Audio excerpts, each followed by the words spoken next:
Hey, look at that. Okay, so we'll start over. It's the joys of doing this solo. Anyways, I'll just go back through. Hi, Brad. All right, sound, got sound. Pacific Northwest checking in with 42 at the high is 65. I know, no audio. I fixed it.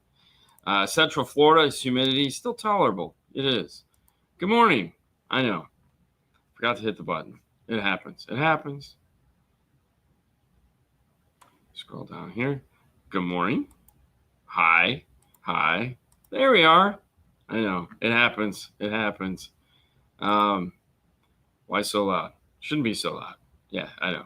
Better. Taco sauce. That's a good name.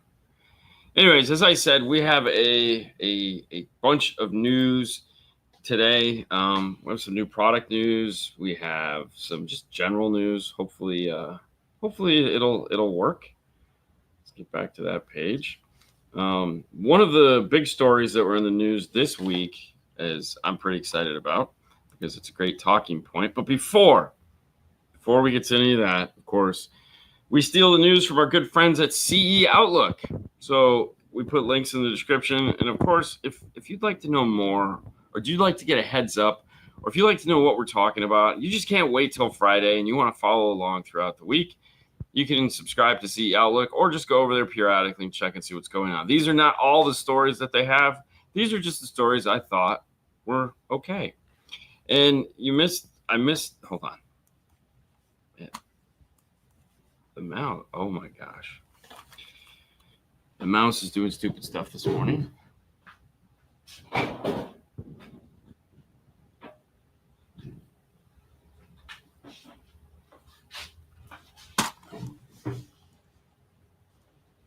How in the hell does this happen?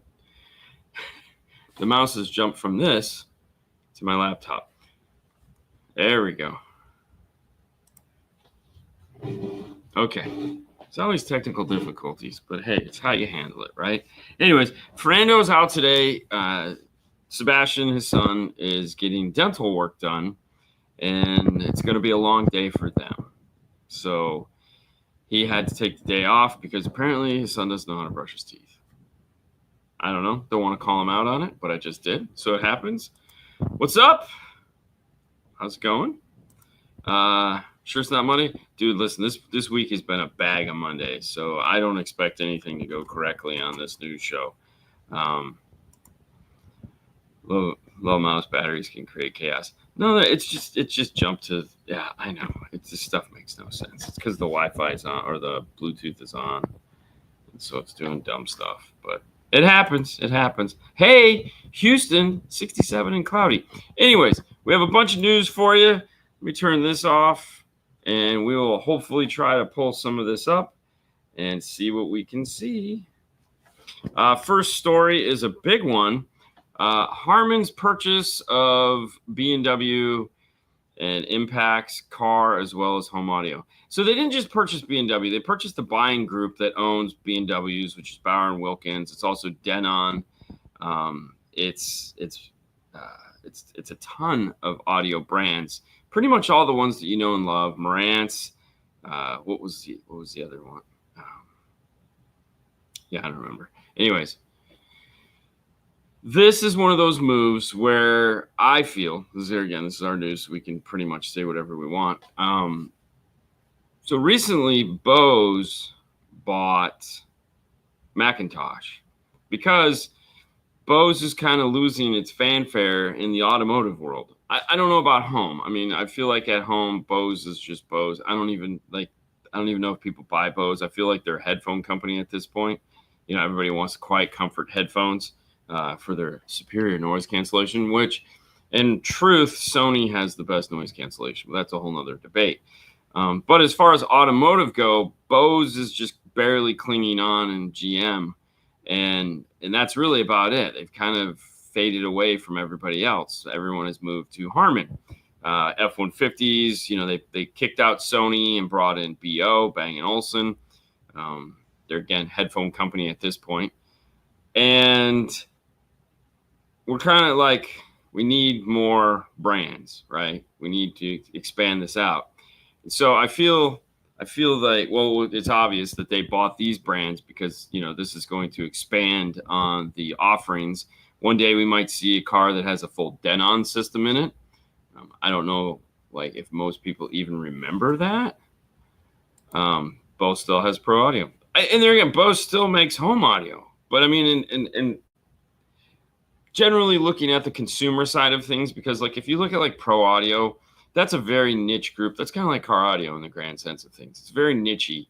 Not a lot of people go hang out at the pro audio store or Guitar Center or something like that, where a lot of this stuff is at. So the average person just sees things for what they are, which is little tiny Bluetooth speakers and headphones, which is, the Target type stuff. We used to have a Bose store. Remember the Bose stores used to have in the mall? Does anybody remember those? Where they'd have all the Bose little alarm clocks and the Bose theater system, where you'd have the two little speakers that did this, and it's immersive sound and it's so crazy, which I know they still sell and you can still buy that stuff. But I feel a lot of that has just been taken over by knockoff type material at this point. B&W went downhill when they sold to Massimo, and that's who they bought. So Harman bought Massimo. Hopefully this will be a good move. Harman fixes the issues. Yeah, you never know. I mean, but yeah, so they're buying Massimo and all their entities. And I mean, listen, the next as we all know, as we're going through now with Garmin's acquiring of JL Audio, and of course, other brands as the market starts to shrink. The same thing is true for home audio. And this is a big purchase for Harman for sure. I mean, I figured it would be worth more. It's only $350 million. I know you say only $350 million, but I figured it would be worth more than that. But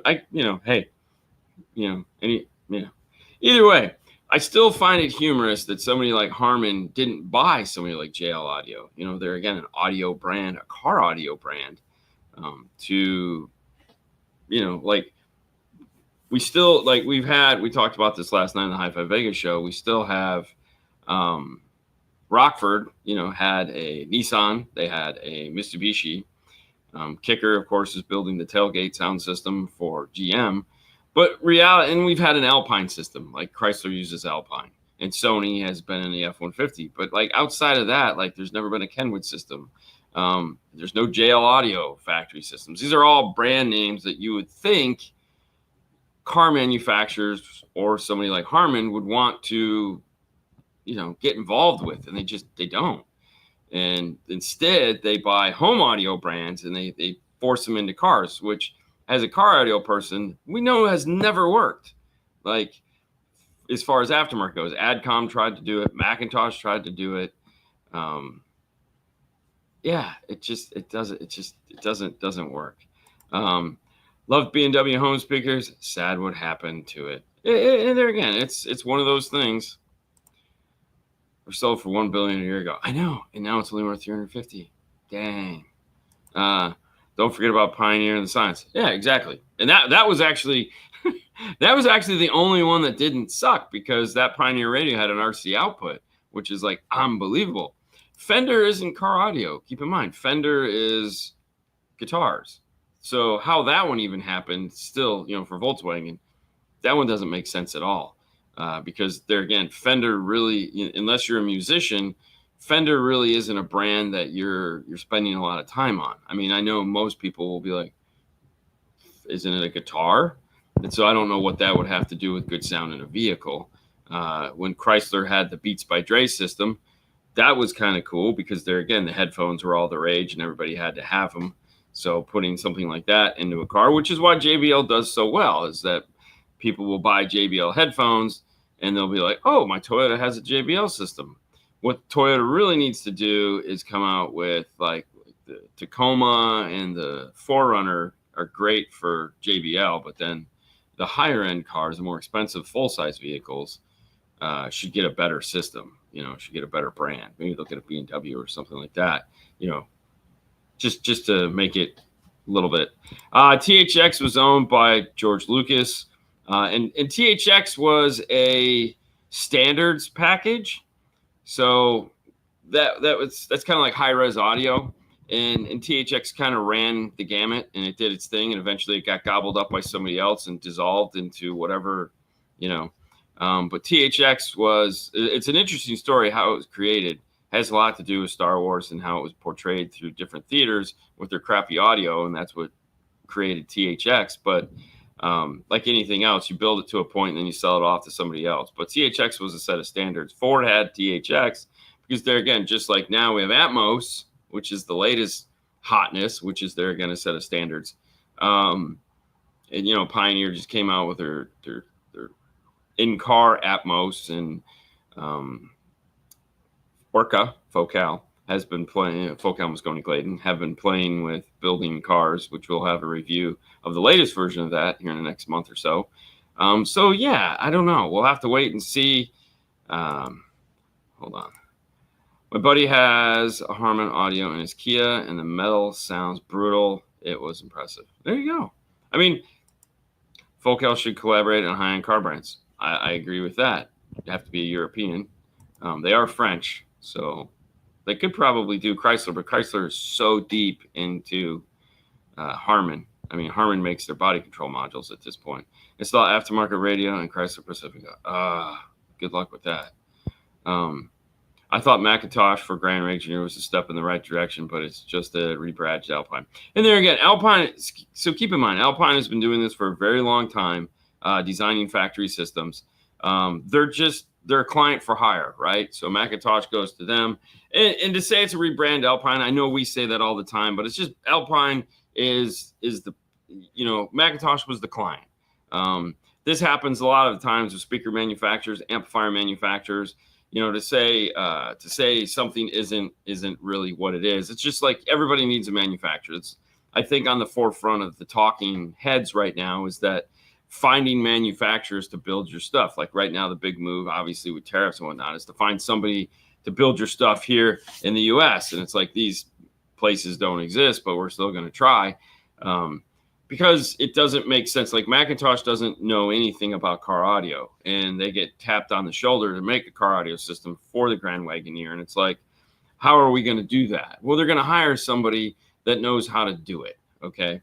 And they're going to put key features in. It's just like if you hire me to do something for you, that doesn't mean it takes it away. It doesn't take anything away from you. You just hired me in the background to build this thing, and then boom, here you go. You have this new product. So yes, it's not really rebranded Alpine. It's just Alpine was the engineering behind it that fit the criteria that Macintosh asked for. We joke, we kid, we know, but at the end of the day, Macintosh still had to sign off on this and say, this is what we want, regardless of who built it. So, I mean, if Pioneer would have built it, we'd be saying the same joke, which is, it's just rebranded Pioneer. And it's like, no, Pioneer was the build house. I get it. But we like to poke fun. And that's really what this statement is. And yeah, they're mercenaries. They are. All these companies have the ability to do great factory systems. Must be dollar constraints that make them. It's 100%. It is 100%. There again, when you hire, okay, the OEM should spend some money on companies instead of just licensing the name. Oh, for sure. There you go. Give them some milk and cookies. They gave them milk and cookies. Yeah. But, if when Ford wants a BO system built, they have the concept of how they want it. They draw the interior of the vehicle. They say, this is what the car is going to look like. Now put speakers in it and make it sound as good as you can. And, you have $25 to do it. We're going to buy, however many thousands of these things. And this is a story that it's just how it works. You have 100% price points. You have weight constrictions, price point constrictions, component restrictions, amperage draw restrictions, space. Every single thing that you could possibly think of is thrown at these guys, and they have to build something that works pretty damn good. When you look at the exact cost of what some of these systems cost, not what you're paying for them, but what they cost Toyota or Chevy or something like that, like the dead cost. And it's almost like I cannot physically design an aftermarket system that comes even close to what these factory systems sound like for the amount of money that they actually put into these things. It's next level impossible. Like it's a very small amount of money, and what they're getting out of these systems is very impressive. That's where things like all pass filters and stuff like that came into place, because they had to find cheaper ways to create this better sound that these manufacturers wanted without using these high-end DSP chips. So they use dumber chips that had less capability. So it's a wonderful thing, and it's pretty spectacular how they can do so much with so little. But they're gaming the system and hoping that we'll be happy with it. And we're very obviously, my world exists and Brad worlds exists and all of that because they do a bad job. So thank God for bean counters. At the end of the day, is really what it comes down to, is that it's the bean counters that make it, suck. Yeah, scale and volume also come into that equation 100%. And I'm with Dave. Next subject. Boom. Hey, are you going to be going to this? This is coming up here next weekend. Kicker over in Stillwater, Oklahoma is having a sound off. Wow, crazy, right? And a lot of manufacturers are coming. Alpine is going to be there. JVC Kenwood is going to be there. Arc Audio is going to be there. It's going to be a pretty amazing event. I'm kind of bummed because I will not be there as much as I would love to be there. It just didn't work out. Time off and whatnot. But next year, if this happens again next year, 100% we are going to be there, because this is sounding like it's turning into a pretty impressive event. If you don't know anything about it, you might want to head over to Kicker's website, or MassQ is also another place that will have information, or just right here at CE Outlook. There's a couple different stories on this happening event. It's proving to be a lot of fun. Hi-Fi and Big D Wiz are going to be there. Brian Mitchell will be there with the Volt. And of course, all the other manufacturers. Kicker, I'm sure, will put on a great show. It's going to be at Kicker's headquarters in Stillwater, Oklahoma. So if you're in the Oklahoma area and you know where that's at, that it's going to be there. So it sounds like a really good time. I'm going to have, admittedly, a little bit of FOMO because I won't be there. And it's like, man, I know. I almost want to make some last minute changes to try to get there. It's just not going to happen. So bummer. Also in the news, hey, is 12 volt really all it's cracked up to be? I mean, do you need to diversify? In this case, Epsilon says, yes, we need to diversify. And apparently somebody there probably has an addiction or a habit that involves cigars and wine, or they're just trying to hit a certain market. But yes, there again, they've decided to come out with a humidor for your cigars and a wine cellar, and all in one, 2 separate units. Okay, man. I feel this is one of those things where it's probably a pet project for somebody. They probably wanted one for themselves. And if we bought 100 of these things, I could probably get one for free, and we could probably sell them. And if we can line up a buyer, then I can get, I can get myself one, and they look pretty cool. Who knows? I don't know. That's just a guess.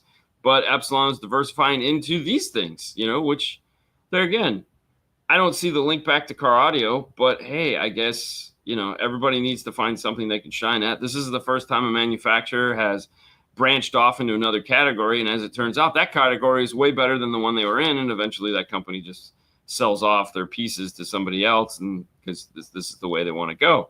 So we'll see. If you're into smoking cigars and storing bottles of wine, you might want to check this out. See if it's something you're interested in. It looks pretty. I mean, it looks very pretty. I at first thought, wow, this is going to be like a home audio system of some kind. But no. It's cigars and wine. Not really my speed, but hey, there's a lot of you out there that enjoy these things. So maybe that might be something you're interested in. On to new product news. Memphis is in the news again for some new products. This is their 60th anniversary. So Memphis, the company that was before Memphis, and the whole like the family that has created this company started back in 1965. So this year, as any year that ends in a 5, a numeral 5, 5, 10, whatever, they're coming out with new products. Last time we talked about their new gold amplifiers that they have, and the fake blood diamond subwoofer that they have. But this is a real product that I think everyone's going to get behind, and this is a new subwoofer that is going to have an LEDs built into it. And looking at the picture, it seems like it's some kind of a rope, or possibly what's the other kind of LEDs I'm trying to think of right now? Anyways, this looks cool because it's actually built into the cone instead of just lighting the cone from behind. So I'm anxious to see these in person. Hopefully, one of the shows we go to here before the end of the year, they'll have something like this. But yeah, that's that'll be cool. Let me know what you think about that. And then there's a yes, thank you, cob lighting. Yes. I don't know what kind of lighting it is, but it looks cool. It also has to be something that isn't heavy and is probably pretty affordable. So, but in the picture, the purple ring around it, that looks pretty awesome because it is on the cone itself. So we'll have to wait and see once we get them in real life, or once I see them in real life. But the last product, the new Super Sub from Blam. We saw this at Master Tech Expo. Tyler from Canada had built a system with one of these in it for a client of his, and there was a car there that had them in it. This is a oddball shaped subwoofer is really what it comes down to, that they're super excited about. Hang on a second, let me get this, pull this up here. Super Sub. So this subwoofer comes in two different versions. It is 8 by 12, so it's 8 inches tall, so it's an 8-inch height, 12 inches wide. Gives the equivalent math, if you do like all the numbers and whatnot, to an 11-inch subwoofer. The idea behind this is that it will, let me pull this up here. As you can see, you can lay it on its side. Front fire 4 of these in an F-150, 2 of these in an F-150. And you get a bigger area. So yes, could you do 6/8? Possibly, but this is an alternative to the 6/8. And Guy from Blam decided this would be the way to go. They have two versions of it. A lower priced and a higher price would be, I guess, the best way to say that. But it's big. It's actually weight. I mean, it's 12 inches across. I mean, it's a big driver, and it comes with a fairly substantial price point. But there again, it's very unique in how it's designed. We know we had the Matt's 6x9 subwoofers that we got to play with, and everyone just kind of was like, 6x9 woofer. So they said, let's make an 8x12. So this, I guess, would be the next size up in the grand idea. IB sealed. I believe it's sealed or ported. Infinite baffle is not on its list of things to do. That's not to say that you couldn't do it, but there again, there are some specs that you can download on their webpage and see if it'll work in yours. I think the idea behind this, from what we can gather, is that, with trucks being the most popular thing on the road, they're trying to come up with something that can go underneath the seat and not be a shallow mount woofer. Try to capture some of that crazy deep, because like when you look at the Super 8s that are like super deep and you got to jack the seat up, this is 8 inches. So you're still going to have to probably lift the seat, but it has a tapered back and it's wider. So for the guy, I don't know, these marketing people come up with these ideas and they think that everyone's going to love them and it's going to be the perfect thing. And everyone's going to be like, this is so awesome. And then you go, wait, what? Who's going to buy that? So this could be the coolest thing and it could suck. I don't know. You guys are going to be the deciding factor on all of that, along with anything new that comes out. Personally, I think the LEDs in the subwoofer, probably a cooler thing in my eyes, but you never know. Yes, Boston had the oval, and it's funny because when you read the comments on the story, that's all anybody talks about is the old oval Bostons. It's like, it's been done before. It's been done before. New templates need to be for boxes now to fit them. Yeah, I mean, I think at the price point, this is definitely going to be a 100% custom thing. Marketing people always in the know. Yeah, especially the marketing people that don't own cars and or don't know anything about car audio because they just got the job because they went to college for marketing. And they're like, oh, yeah, I could sell anything except for something like car audio, where like you actually have to know a little bit about car audio in order to sell car audio. I know that sounds crazy, but it's the truth. It's ridiculous. This is definitely, and we, of course, this is the industry we're in, so we all feel special about it. Whether it is or not is up for you to decide. Anyways, that is what we have for the news. Thank you for tuning in this morning. If you're curious about Fernando, he had a personal thing he had to take care of, and he'll be back, of course, tomorrow for Saturday, which at 5 o'clock we will be doing the Q&A show, the Saturday Q&A show. If you didn't get a chance to catch last night's interview with Gary Bell, I strongly recommend going back and listening to that. And at the last second, if I can get my mouse to work, people excited about it. Story got 30,000 views, a lot for a trade. There you go. There you go. Fantastic. How you doing, Amy? Hope you're having a wonderful day. Thank you for your channel. Makes me doing this so much easier because I don't want to do this research.